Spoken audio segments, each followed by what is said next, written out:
Assalamu alaikum, brothers and sisters. Welcome you once again to this program, Islamic Laws. We were talking about the niyat, the intention of ibadat in general, and fasting is amongst those ibadat which are obligatory upon us and which we are liable to perform for the month of Ramadan. And the ibadat of fasting is a very unique ibadat as opposed to all the other acts of ibadat. Wudu, prayer, hajj, all of these other ibadat on one hand are very different to fasting on the other hand, because those acts are actions. They are physical actions. For wudu, we undertake certain actions. For prayer, for hajj, we do something. We make movement and we act. But fasting is such a unique ibadat and a blessing from Allah subhanahu wa ta'ala that it is not an action in and of itself. It is the intention, and it is a state of mind in which one refrains from certain actions, from eating, from drinking, from engaging in other carnal desires and all the other actions which break the fast. The fast refers to refraining from those actions. So as such, whereas wudu, ghusl, prayer, the hajj, dhikr of Allah subhanahu wa ta'ala and other worships and ibadat are actions, they become visible to the people, and through merely undertaking those actions, ri'a and showing off may creep in. But the act of fasting is not a real act in itself. It is a refraining from certain acts, an intention to refrain and abstain from certain acts. And therefore, ri'a does not come easy within fasting. While one fasts, one has to really go out of his way to actually start showing off while he is fasting. He'll have to tell people, whereas prayer, one can just adorn it with certain characteristics and have the niyat of ri'a and it becomes ri'a. Fasting is not of that kind of ibadat. It is an ibadat which Allah subhanahu wa ta'ala said that it is for me. This is one ibadat which is exclusively for me, because it is about the niyat, and no one knows the niyat except me. No one knows what's in the heart and what the intention is of a person except for Allah subhanahu wa ta'ala. This is something unique in fasting, and it is a blessing for us to learn how to perform ibadat with ikhlas, how to obey Allah subhanahu wa ta'ala with pure intentions. As I said, fasting is amongst those ibadat, and of course it has the niyat. It has a niyat, an intention, which is the soul and the spirit of fasting. And inshallah now I will go through a number of laws about the niyat of fasting, and I believe the phone lines are on. So if you have a question pertaining to this subject, to the subject of the niyat and the intention of fasting, then your questions are welcome. And inshallah I will do my utmost to answer them. The first hukum, the first issue and the matter, mas'ala in the niyat of fasting is, what is the niyat? What does it involve? The niyat is the act of the heart. It is not something that our limbs or our bodily organs, physical organs do. It is an act of the heart, and therefore it is not necessary to say anything. So when we say the niyat is wajib for the ibadat, what it means is that the niyat that one wishes to undertake this task for the purpose of gaining closeness and obeying Allah subhanahu wa ta'ala, that mere state of mind and attitude before commencing the ibadat, whether it is prayer and fasting, is sufficient as a niyat. In the very basic sense, the niyat, the intention, is something very, very simple. We do not need to think about it over many minutes, and it is a very simple and easy thing to do. We are now fasting qurbatan ilallah. Have that in mind, that I am fasting and I will now until Maghrib stay away from whatever the definition of fasting.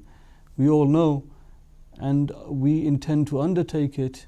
A mere fraction of a second is required for the niyat to take place. It is that simple. The difficult part is having it being solely for Allah subhanahu wa ta'ala and for His rida, and the actual abstention from those things. And it's a state of mind whereby one affirms in his mind that he is about to start a fast in obedience and in worship of Allah subhanahu wa ta'ala, and we do not need to say anything as such. This was the first mas'ala. The second mas'ala is that do we need to mention whether it is qada or whether it is wajib, or what kind of fast it is? If it is not the fast of qada or kafara, and if it is the fast of the month of Ramadan, there is no need to have any additional elements of the fast in one's mind. It is an automatic thing that you are fasting in the month of Ramadan, therefore it is the fast of the month of Ramadan. As for qada fast, if after the month of Ramadan there are some qada fasts that one has to undertake, then at that point he has to then also have in his niyyah that this is a qada fast to replace the fast that one missed in the month of Ramadan. This was the second hukum, the second mas'ala, that the wujub and the istihbab and the qada and the ada of a fast and these elements and details of the fast are not necessary for the niyyat of the month of Ramadan. The third mas'ala is that, connected to the second one, is that in the month of Ramadan one can only undertake the fast of the month of Ramadan. There is no other fast that one can perform. If one is ill or he is fasting, he is traveling, for instance, he can't fast another fast. In the month of Ramadan there is no fast except the fast of the month of Ramadan. So if one makes an intention that he is fasting another fast other than the fast of Ramadan, that fast is batil. It is not a fast of Ramadan, nor it is the fast of the fast that was intended by the person. So he has missed a whole fast, and his fast has become batil due to intending to fast a fast other than the month of Ramadan. Unless one does it mistakenly or unknowingly, and in which case it will be regarded as the fast of the month of Ramadan, not the fast for which he intended. So this is the third mas'ala, that there is no fast in the month of Ramadan except the fasts, the obligatory fasts of the month of Ramadan. The fourth mas'ala is that, and this affects many of us, when it comes to the end of the month of Sha'ban, sometimes there is confusion about whether it is the 30th day of the month of Sha'ban or the first of the month of Ramadan. One should, in such a scenario, this day is called the Yawm Shak, the day of doubt. So the teachings of the Ma'sumin alayhimus salatu wassalam is that one should undertake the fast with the niyyat that it is the fast of Sha'ban, not the fast of the month of Ramadan, because it hasn't been proven to us until that point that it is a fast, that the month of Ramadan has begun. Therefore we will start the fast with the niyyat that it is the fast of the month of Sha'ban, whether it is qada or mustahab or whatever niyyat it is. Inshallah, it will be accepted as a month of as a fast for Sha'ban if it is so. And if it turns out to be the month of Ramadan, and then automatically the month will be converted to that of the month of Ramadan. If, for example, one undertakes a fast with a niyyat that it is the fast of Ramadan, then, and it turns out to be the month of Sha'ban, and the month of Ramadan hasn't started, then that is not a fast. It won't be accepted, it is invalid, and it won't have the benefit of becoming transferred into a fast for the month of Sha'ban, and thus gaining the rewards for it.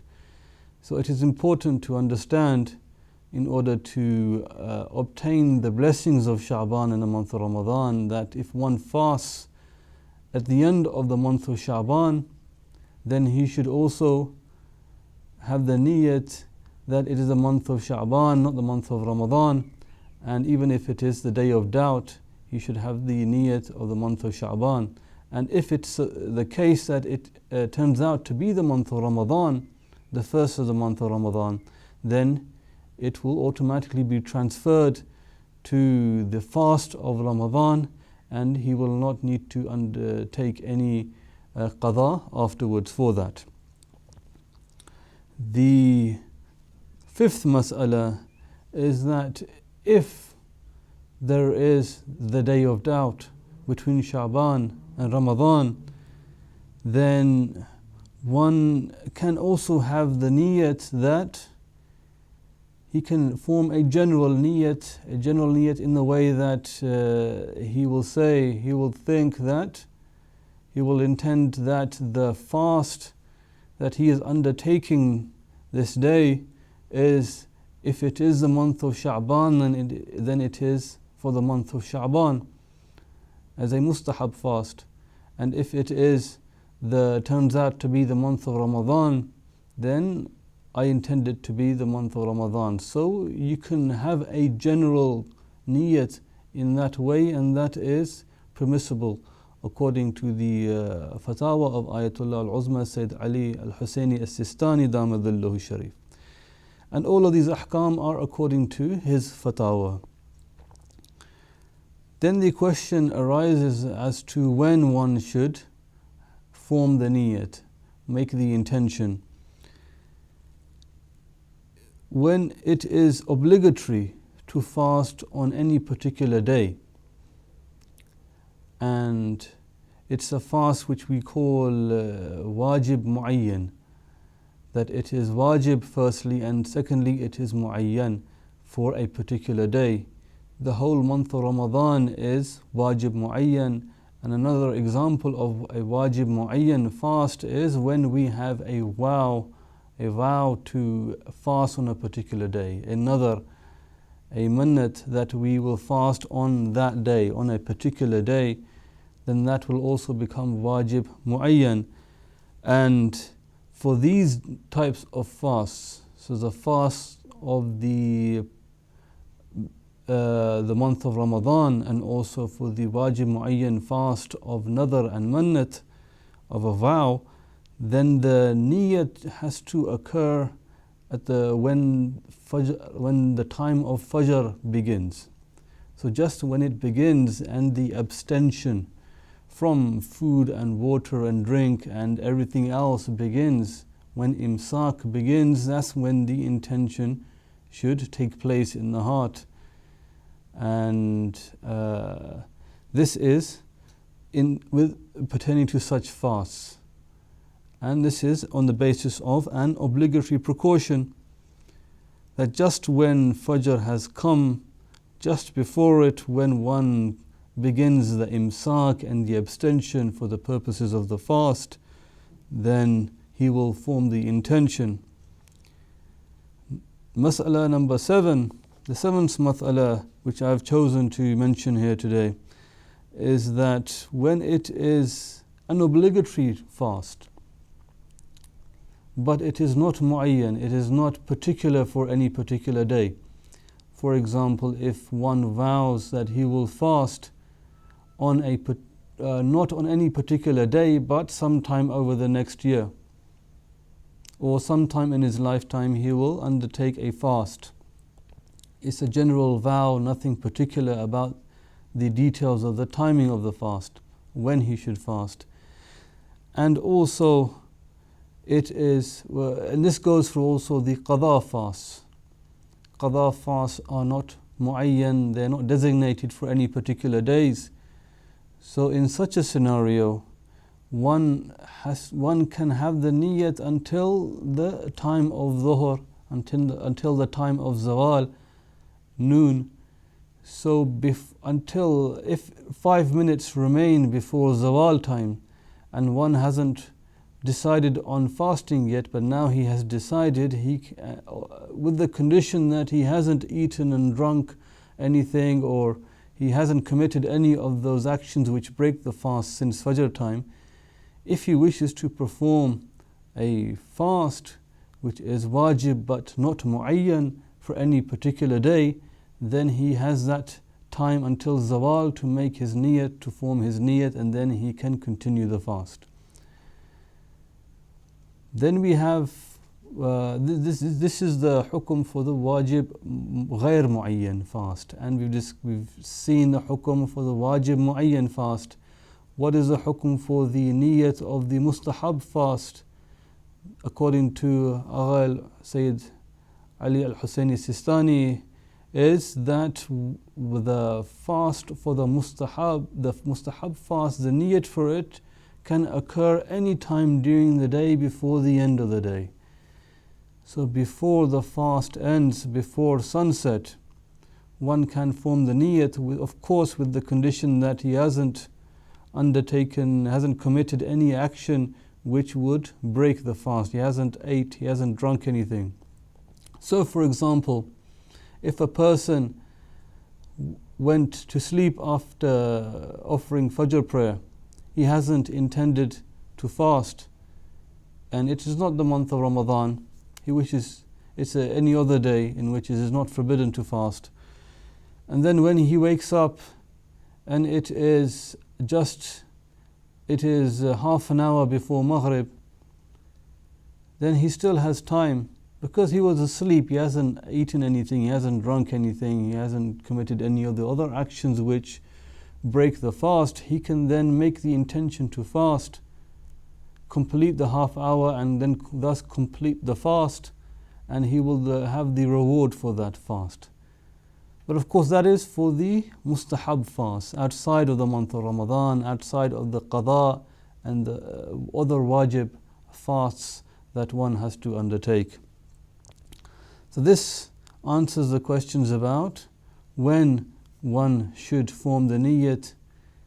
And there is one final mas'ala about the when, is that when the month of Ramadan begins, one can make the niyyat before the first fast for the whole month of Ramadan, that he will intend at that point, before the first fast of the month of Ramadan, that he will fast every day for the next 30 days or so until the end of the month of Ramadan.